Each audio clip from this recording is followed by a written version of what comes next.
The Golden State Warriors are headed to the NBA Finals for the fourth straight year after defeating the Houston Rockets 101-92 in a thrilling Game 7. Stephen Curry and Kevin Durant combined for 61 of the Warriors' 101 points. Klay Thompson battled foul trouble throughout and finished with 19 points. Without Chris Paul, James Harden had team-high 32 points and Eric Gordon added 23 points in the loss. Golden State will host the Cleveland Cavaliers in the 2018 NBA Finals with Game 1 set for Thursday night at 9:00 p.m. Here are 3 takeaways from Game 7 of the Western Conference Finals. Third quarter Warriors. The third quarter has become the death quarter for the Warriors. The Rockets couldn't have played better in the first half. They were hitting shots, getting to all the 50-50ths balls, and James Harden was putting the team on his back, but it was all quickly forgotten in the third period.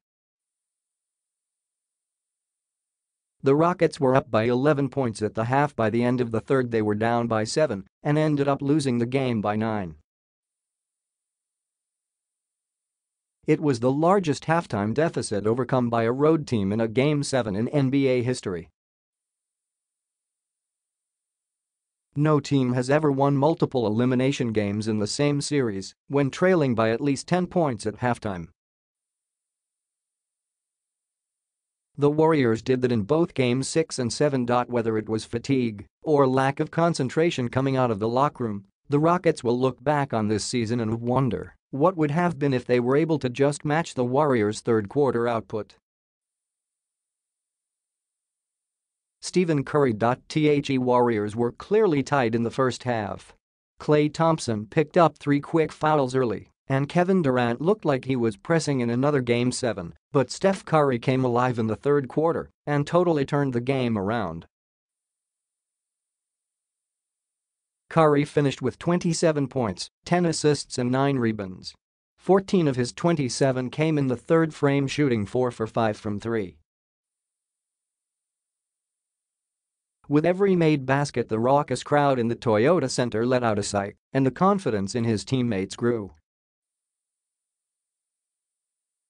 Thompson got going, and so did Durant. Curry's shooting outburst injected the Warriors with the energy they desperately needed to advance to another finals. No Chris Paul, no closer. James Harden and Eric Gordon did all they could in both Game 6 and 7 to get the Rockets in position to win, but without Chris Paul, they missed a closer to bring them home. Paul was massive in the critical Game 5 win that gave the Rockets a 3-2 lead, but in the 2 elimination games to follow, Houston couldn't enough shots down the stretch. In Game 6 the Rockets scored just 25 total second-half points. In Game 7 they only managed 9 points in the final 5 minutes of the game. Harden and Gordon ran out of gas without another creator on the floor, and even without him, they were just one solid half away from the NBA Finals.